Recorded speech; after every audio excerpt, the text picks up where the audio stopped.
اعوذ باللہ من الشیطان الرجیم بسم اللہ الرحمن الرحیم ان الصلاة تنہی عن الفحشاء والمنکر ولذکر اللہ اکبر صدق اللہ العظیم۔ میرے محترم دوستو، اللہ جل شانہ و عم نوالہ کا بڑا کرم احسان ہے۔ اللہ سبحانہ و تعالی نے ہمیں ایمان کی دولت عطا فرمائی۔ اگر سر بسجود ہو کر بھی ہم اس نعمت کا شکر ادا کرنا چاہیں تو نہیں کر سکتے، لیکن ایمان کے بعد جو سب سے بنیادی اہم فریضہ ہے ہمارے اوپر وہ نماز ہے۔ اللہ سبحانہ و تعالی قیامت کے دن سب سے پہلے نماز کا حساب کتاب کریں گے۔ حدیث میں آتا ہے عبداللہ ابن مسعود رضی اللہ تعالی عنہ نے حضور اقدس صلی اللہ علیہ وسلم سے پوچھا، یا رسول اللہ، سب سے اچھا عمل کون سا ہے؟ یعنی اعمالوں میں سب سے اچھا عمل کون سا ہے؟ حضور اقدس صلی اللہ علیہ وسلم نے فرمایا کہ نماز کا اپنے وقت پر ادا کرنا۔ نماز ایسی بڑی دولت ہے جو کسی حال کے اندر معاف نہیں ہے۔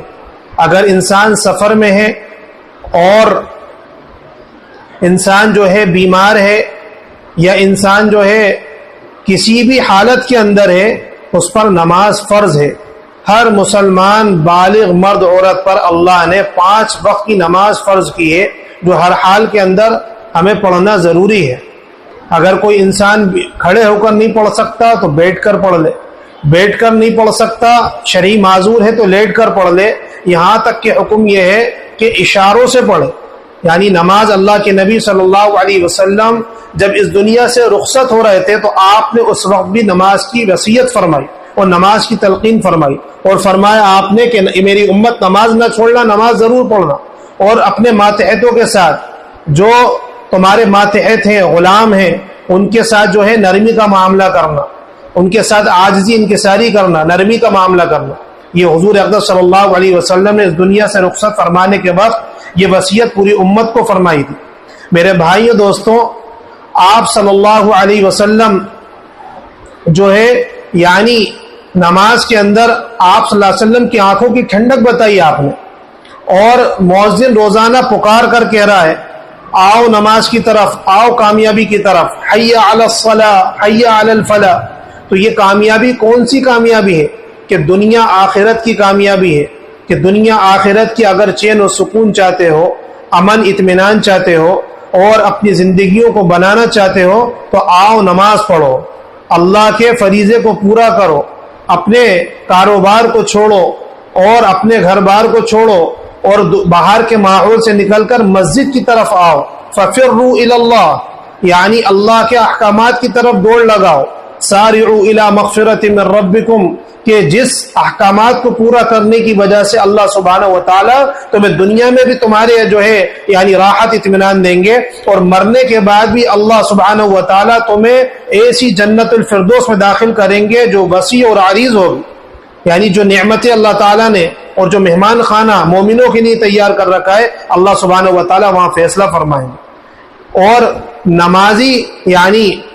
جو شخص نماز پڑھتا ہے اس کی زندگی کے اندر اللہ تعالیٰ برکت دیتے ہیں، اور اس کے چہرے کو اور اس کے جسم کو اور اس کی زندگی میں نورانیت بھر دیتے ہیں۔ بخاری شریف کی ایک طویل حدیث کے اندر یہ یعنی جملہ بھی ہے ایک نماز کے متعلق، المصلی یناجی ربہ، کہ نمازی اپنے رب سے مناجات کرتا ہے۔ یہ نماز نہیں پڑھ رہا، یعنی اللہ سبحانہ و تعالی سارے پردے ہٹا دیتے ہیں۔ براہ راست اللہ کے خزانوں سے لینے والا عمل ہے نماز۔ ہمیں چاہیے کہ ہم نماز کا خوب اہتمام کریں، اپنی نماز کو خوب جاندار بنائیں، ایسی نماز بنائیں گویا کہ حضور اقدس صلی اللہ علیہ وسلم نے ارشاد فرمایا، تم جو بھی نیکی کرو، جو بھی عبادت کرو، اگرچہ وہ نماز ہو، ایسی ان تعبد اللہ کأنک تراہ فإن لم تکن تراہ فإنہ یراک، کہ جیسے گویا کہ تم اللہ کو دیکھ رہے ہو، ایسی عبادت کرو۔ اگر اتنی بھی ہماری کیفیت نہیں بنتی تو ہمیں یہ خیال ہونا چاہیے کہ میرا اللہ مجھے دیکھ رہا ہے، لیکن ہمارا حال کیا ہے کہ ہم جو ہے بھاگتے بھاگتے اور ہانپتے کانپتے نماز پڑھنے آتے ہیں، جلدی جلدی استنجا کر رہے ہیں، وضو کر رہے ہیں، اور نہ جو ہے ہم جو ہے سنتوں کا اہتمام کرتے ہیں، نہ نوافل کا اہتمام کرتے، اور پھر جو ہے فرض نماز پڑھ رہے ہیں۔ کتنا بڑا طبقہ ایسا ہے جو کہیں یعنی نماز تو پڑھ رہا ہے لیکن کئی ہفتے کئی مہینے ایسے ہو جاتے ہیں کہ ہمیں سنت پڑھنے کی توفیق نہیں ملتی. بعض مرتبہ تو جمعے کی سنتیں بھی نہیں پڑھ پاتے, لوگ آخری میں خطبے میں آتے ہیں, حالانکہ جمعے کی فضیلت میں خطبہ سننا واجب ہے اور جمعے کی نماز فرض ہے. اور اگر کسی کا خطبہ چھوٹ گیا تو اسے چاہیے کہ اگر کوئی اس کا سفر نہ ہو, معذوری نہیں ہو, تو اور اگر دوسری مساجد کے اندر وہاں اسے جمعہ مل سکتا ہے تو اسے چاہیے کہ اب وہاں جا کر جمعہ پڑھ. لیکن آج ہم نے اتنی اہمیت کم کر دی کہ آج خطبہ شروع ہو جاتا ہے پھر بھی ہم جو ہے یعنی جمعے کے اندر نماز پڑھنے آ جاتے ہیں. اللہ کا شکر ہے, اللہ تعالیٰ نے ہمیں نماز پڑھنے والا بنایا. لیکن میرے محترم دوستو, اگر ہم اس نماز کو نماز کی طریقے سے پڑھیں گے تو اللہ سبحانہ و تعالیٰ ہمیں جو ہے یعنی اس نماز کے ذریعے سے ہمارے مسائل کو حل کریں گے. روایتوں میں آتا ہے کہ نماز اور دعا دونوں چیزیں ایسی ہیں, اگر یقین کے ساتھ پڑھی جائیں گی تو پھر جو ہے یہ بھی دعائیں دیتی بھی جاتی ہیں اور عرش معلیٰ تک پہنچتی ہیں اور اللہ سبحانہ و تعالیٰ کے ہاں نجات کا ذریعہ بنیں گی. اور اگر ایسا نہیں ہوا تو ایسی طریقے سے یہ نماز اور یہ دعائیں کالے کپڑے میں لپیٹ کر جو ہے اس نمازی کے منہ پہ مار دی جاتی ہے, جس طریقے سے تو نے مجھے برباد کرا اللہ تجھے برباد کر. میرے بھائیوں, ہم سوچیں کتنے افسوس کی بات ہے کہ نماز ایک براہ راست ایسا عمل ہے, نماز سیکھنے کی چیز ہے. اللہ سبحانہ و تعالیٰ نے سورہ بقرہ کے اندر ارشاد فرمایا وَأَقِيمُوا الصَّلَاةَ وَآتُوا الزَّكَاةَ, نماز کو قائم کرو اور زکوٰۃ اگر دینے والے ہو زکوٰۃ کو ادا کرو. وَارْكَعُوا مَعَ الرَّاكِعِينَ, رکوع کرنے والوں کے ساتھ رکوع کرو. تو ہمیں نماز کو سیکھنا ہے. اگر ہمیں نماز نہیں آتی تو ہم جو ہے علماء اکرام سے, اپنے مساجد کے ائمہ سے نماز کو سیکھیں کہ نماز کے اندر جو سورہ فاتحہ پڑھی جاتی ہے, قرآن پڑھا جاتا ہے, اس کا ترجمہ ہمیں معلوم ہو. ہمیں دنیا کی بہت ساری چیزیں یاد ہوتی ہیں لیکن یاد نہیں ہوتا تو ہمیں قرآن صحیح سے یاد نہیں ہوتا, نہ ہم اسے صحیح سیکھنے کی کوشش کرتے. کہ نماز کے اندر قرآن پڑھنا فرض ہے, قرات کا کرنا, اس کے بغیر نماز ہی نہیں ہوگی, درست ہی نہیں ہے. تو اب ہمارا قرآن بھی درست ہو, سورہ فاتحہ سے لے کر جو صورتیں ہمیں یاد ہیں اس کا ترجمہ ہمیں معلوم ہونا چاہیے کہ اللہ سبحانہ و تعالیٰ نے ہم سے کیا مطالبہ ہے, کیا ارشاد فرما رہا ہے. صحابہ کرام جب نمازیں پڑھا کرتے تھے تو ایسی نمازیں ہوا کرتی تھی صحابہ کرام کی کہ جنت اور جہنم ان کے سامنے کھل جایا کرتی تھی. ایک صحابی کے بارے میں آتا ہے حضرت ابو ریحانہ رضی اللہ تعالیٰ 27 سال کے بعد اللہ کے راستے سے لوٹے ہیں اور جو ہے گھر میں نفل نماز ہے, گھر میں مصلی بچھایا اور جو ہے نماز کی نیت باندھی. اتنی لمبی نماز پڑھی ہے کہ فجر کی اذانیں ہو گئی. جب سلام پھیرا تو بیوی نے کہا کہ اتنے سالوں کے بعد لوٹے ہیں, کیا میرا کوئی حق نہیں ہے آپ کے اوپر؟ تو فرمایا ان صحابی نے کہ مجھے پتہ ہی نہیں چلا, جب میں نے اللہ اکبر کہہ کر نیت باندھی تو کب میرے سامنے جنت اور جہنم کھل گئی. یعنی ایسے جنت کا شوق اور اللہ سبحانہ و تعالیٰ کی ایسی محبت صحابہ کے اندر, قرآن کی ایسی عظمت, ایسی محبت کہ صحابہ کے سامنے یعنی قرآن صحابہ کو تو سمجھ میں آتا تھا نا, کیونکہ صحابہ نے قرآن کو باعتبار ایمان کے سیکھا تھا. آج تو ہم قرآن کو باعتبار قرات کے پڑھتے ہیں, باعتبار قرات کے سیکھا, لیکن صحابہ نے قرآن کو باعتبار ایمان کے سیکھا تھا. یعنی صحابہ اس پر عمل بھی کرتے تھے, اس کو جانتے بھی تھے, سمجھتے بھی تھے. اس لیے حضرت عمر رضی اللہ عنہ فرماتے سورہ بقرہ کی تفسیر حضرت عمر رضی اللہ عنہ نے 10 سال کے اندر سیکھی. 10 سال کے اندر روایتوں میں آتا سورہ بقرہ کی تفسیر. یعنی جب تک صحابہ قرآن پر عمل نہیں کر لیتے تھے, قرآن کی آیات پر اس کے حلال کو صحابہ حلال جانتے تھے, اس کے حرام کو صحابہ حرام جانتے تھے, اس پر عمل کرتے تھے. اور ہر صحابہ اور صحابیات جتنا قرآن جانتے تھے اتنا دوسروں کو اس کی تبلیغ کیا کرتے تھے. ہر صحابی اپنے علم کے بقا دین کا داعی تھا. اللہ کے نبی صلی اللہ علیہ وسلم نے مسلم شریف کی روایت ارشاد فرمایا کہ کوئی شخص ایسا ہے کہ جس کے دروازے پر ایک نہر ہو اور وہ روزانہ 5 مرتبہ اس پر غسل کرے, کیا اس کے جو ہے بدن پر کوئی میل کچل باقی رہے گا؟ صحابہ کرام رضی اللہ تعالیٰ اجمعین نے فرمایا یا نبی اللہ, اس کے بدن پر کوئی میل کچل باقی نہیں رہے گا. تو آپ صلی اللہ علیہ وسلم فرمایا اسی طریقے سے نماز کی مثال ہے کہ جو مومن بندہ 5 وقت کی نماز اہتمام سے پڑھتا ہے, اللہ سبحانہ و تعالیٰ اس کے گناہوں کو ایسے دھو دیتے ہیں جس طریقے سے انسان جو ہے 5 دفعہ غسل کر کے اس کے میل کچل باقی نہیں رہ سکتا بدن پہ, اسی طریقے سے مومن آدمی جو نمازی ہے اس کے نامہ اعمال میں کوئی صغیرہ گناہ نہیں ہوگا. کہ نماز کے ذریعے سے، وضو کے ذریعے سے صغیرہ گناہ معاف ہوتے ہیں، اللہ نہ کرے کوئی کبیرہ گناہ ہو گیا تو بغیر توبہ کے معاف نہیں ہوتا، وہ بھی سچی پکی توبہ ہو۔ اسی طریقے سے ایک روایت میں آپ صلی اللہ علیہ وسلم نے ارشاد فرمایا، ابو داؤد شریف کی روایت ہے حضرت ابو ذر رضی اللہ عنہ سے، کہ آپ سردی کے موسم میں باہر نکلے اور آپ نے دیکھا کہ درخت کے پتے گر رہے ہیں، اور آپ نے ایک ٹہنی اٹھائی تو درخت کے پتے اور گرنے لگے، اس درخت کی ٹہنی پکڑ کر آپ نے ہلائی تو اس درخت کے پتے اور گرنے لگے، تیزی سے جھڑنے لگے۔ تو حضرت ابو ذر رضی اللہ عنہ سے فرمایا کہ جب مومن بندہ نماز اہتمام کے ساتھ پڑھتا ہے تو اس کے گناہ ایسے ہی جھڑتے ہیں جیسے اس درخت سے پتے جھڑ رہے ہیں۔ سبحان اللہ۔ اور بے نمازی کے بارے میں تو فرمایا کہ ایسے شخص جو بے نمازی ہے اس کا جو ہے حال قیامت کے دن جو ہے فرعون، حامان اور ابی ابن خلف کے ساتھ ہوگا، ان نافرمانوں کے ساتھ۔ اللہ تعالی ہماری حفاظت فرمائے کہ نماز جو ہے قیامت کے دن یعنی قبر کے اندر جو ہے نور بنے گی، نجات کا ذریعہ بنے گی، مغفرت کا ذریعہ بنے گی، جنت میں لے جانے کا ذریعہ بنے گی۔ اور اگر نماز ہم نے نہیں پڑھی تو یہی نہ قبر میں روشنی دے گی، نہ نجات کا ذریعہ بنے گی، الٹا جنت میں لے جانے کی بجائے جہنم کا فیصلہ کر دی، جہنم کا فیصلہ کر دی۔ اسی لیے آپ صلی اللہ علیہ وسلم نے ارشاد فرمایا قیامت کے دن اللہ تعالیٰ سب سے پہلے نماز کا حساب کتاب کریں گے کہ جس کی نماز جتنی اچھی ہوگی اس کا دین بھی اتنا اچھا، اور جس کی نماز جتنی خراب اس کا دین بھی محفوظ نہیں۔ حضرت عمر رضی اللہ تعالیٰ عنہ یعنی اتنے بڑے حاکم بنے، اور کتنے بڑے یعنی جب گورنر بنایا صحابہ کو اور ملکوں کے اندر روانہ کرا تو فرمایا میں تمہارے اوپر کوئی ذمہ داری بہت ساری ہے لیکن سب سے اہم ذمہ داری تمہارے اوپر یہ ہے کہ تم سے کوئی نماز نہ چھوٹے۔ یہ ان کو وصیت فرمائی اور خط لکھا کہ تم سے کوئی نماز نہ چھوٹے، یعنی اتنا اہتمام نماز کا، حتیٰ کہ اللہ کے نبی صلی اللہ علیہ وسلم نے ارشاد فرمایا کہ نمازی کے درمیان، ایک مسلمان اور کافر کے درمیان صرف نماز کا فرق ہے، کہ جو آدمی نماز نہیں پڑھتا نعوذ باللہ یعنی وہ کفر تک پہنچتا ہے۔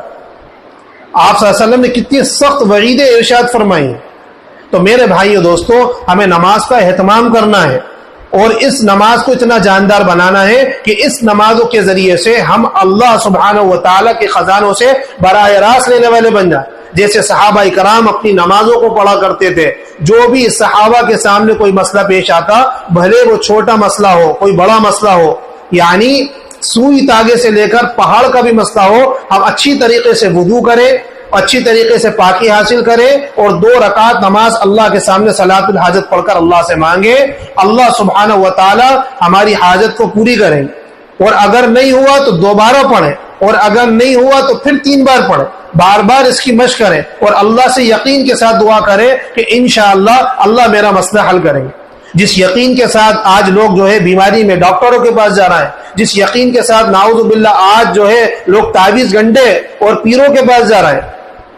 اللہ حفاظت فرمائے۔ جو بادشاہوں کا بادشاہ ہے، جو یعنی ہر چیز کے خزانے جس کے پاس ہے، وَإِن مِّن شَيْءٍ إِلَّا عِندَنَا خَزَائِنُهُ، خود اللہ تعالیٰ ارشاد فرمایا ہر چیز کے خزانے ہمارے پاس ہیں۔ جس چیزیں اللہ تعالیٰ نے جس انسان کو وجود دیا، جس انسان کو اللہ سبحانہ و تعالیٰ نے ماں کی کوکھ کے اندر پالا، اور جو اللہ دنیا کے اندر پال رہا ہے وہی اللہ جو ہے قیامت کے دن ہمیں اٹھائے گا اور جو ہے ہمارے لیے اچھے فیصلے کرے گا۔ اس اللہ کو بھول کر آج ہم جو ہے دنیا اور دنیا کے اسباب کو یقین کرتے ہوئے اس کے اندر الجھ گئے۔ اور کتنے افسوس کی بات ہے کہ ایک طبقہ وہ ہے جو نماز پڑھ رہا ہے لیکن وہ بھی سیکھ کر نہیں پڑھ رہا، اور ایک طبقہ وہ ہے جو سرے سے نماز ہی نہیں پڑھتا۔ اور 5 وقت کی نماز، میرے بھائیوں 4 وقت کی نماز فرض نہیں ہے، ظہر عصر مغرب عشاء۔ ہمیں فجر کا بھی اہتمام کرنا ہے، ہمیں فجر کا بھی اہتمام کرنا ہے کہ جو شخص صبح کو فجر کی نماز پڑھنے جاتا ہے، مسجد کی طرف جاتا ہے، حدیث میں آتا ہے اس کے ہاتھ میں اسلام کا جھنڈا ہوتا ہے، اور جو شخص جو ہے یعنی بازار کی طرف جاتا ہے اس کے ہاتھ کے اندر شیطان کا جھنڈا ہوتا ہے۔ آج ہم خود غور کریں کہ آج ہمارا وقت کہاں ضائع ہو رہا ہے۔ کتنے لوگ ایسے ہوں گے کب سے فجر کی نماز نہیں پڑھی ہوگی، الا ماشاءاللہ رمضان کے اندر ہم ماحول دیکھتے ہیں، جب رمضان کا ماحول آتا ہے مسجدیں بھر جاتی ہیں، ہماری مسجدیں فل ہوتی ہیں، اس کے بعد ہم دیکھیں پھر کیا ہوا، یعنی ہماری مسجدیں خالی ہو گئی۔ اسی کو جواب شکوہ میں علامہ اقبال رحمۃ اللہ علیہ نے کہا تھا، کس قدر تم پہ گراں صبح کی بیداری ہے، ہم سے کب پیارے ہاں نیند تمہیں پیاری ہے، تب آزاد پہ قید رمضاں بھاری ہے، تو میں کہہ دوں یہی عین وفاداری ہے کہ کتنا دشوار ہوتا ہے تمہیں صبح کا اٹھنا۔ اگر تمہیں اللہ سے محبت ہوتی، اللہ کے راضی کرنے کے لیے، اللہ کے حکم سے تمہیں محبت ہوتی، اللہ کے فریضوں کو پورا کرنے کے لیے، تو تم جو ہے ٹھنڈ کے اندر بھی اٹھتے، گرمی میں بھی اٹھتے، سردی میں بھی اٹھتے، اور جو ہے بارشوں میں بھی اٹھتے، ہر حال کے اندر اللہ کا حکم پورا کرتے، تم نماز پڑھتے، فجر کا اہتمام کرتے، لیکن تمہیں اللہ سے پیاری نہیں ہے۔ تو کس قدر تم پہ گراں صبح کی بیداری، ہم سے کب پیارے، نیند تمہیں پیاری، یہ فرمایا نیند تمہیں پیاری ہوتی۔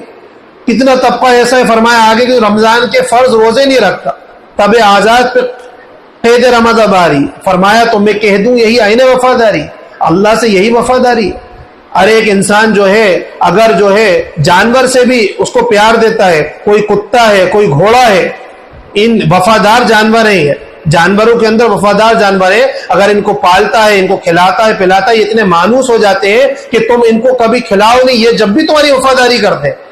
تم ان کو پلاؤ نہیں جب بھی وفاداری کرتے ہیں، تمہارے لیے یہ جانور اپنی جان دے دیتے ہیں، اپنی جان اڑا دیتے ہیں، اپنی جان لگا دیتے ہیں، لیکن یہ انسان اللہ کا اتنا ناشکرہ بندہ ہو گیا کہ یہ اللہ کے فریضے کو بھول گیا،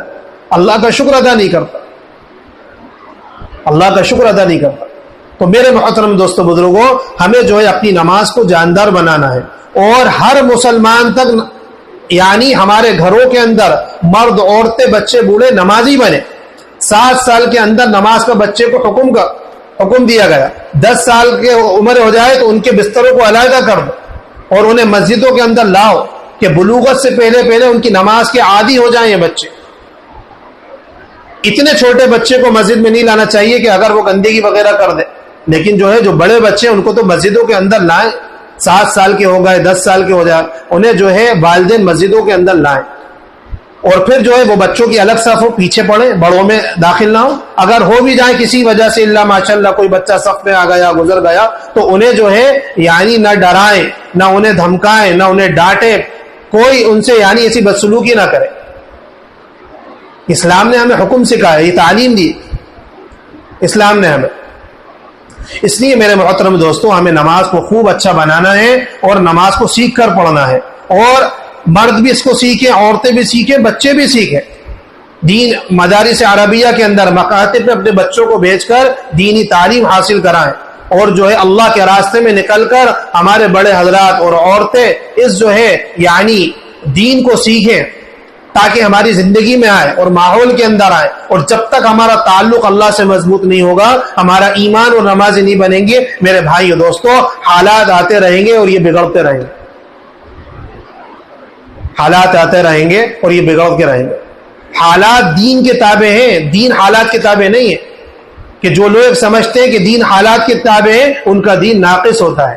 ہر انسان یہ سوچے کہ حالات ہماری وجہ سے آ رہا ہے، ما اصاب من مصیبت فبما کسبت ایدیکم، کہ جو بھی مصیبت تمہارے اوپر آتی ہے تمہارے ہو سکتا ہے اپنے ہاتھ کے کرتوت، تو اللہ تعالیٰ ارشاد فرما رہا ہے ہمارے اپنے کیے ہوئے اعمال کا صلہ اللہ سبحانہ و تعالیٰ کی طرف سے کہ جو مومن یعنی مسلمان کے اعمال زمین سے جاتے ہیں، آسمان کی طرف سے اللہ کے ویسے فیصلے آتے ہیں۔ مسلمان اگر اچھے اعمال کرے گا اللہ کی طرف سے اچھے فیصلے آئیں گے، اگر مسلمان کے برے اعمال جائیں گے تو اوپر سے فیصلے برے آئیں گے۔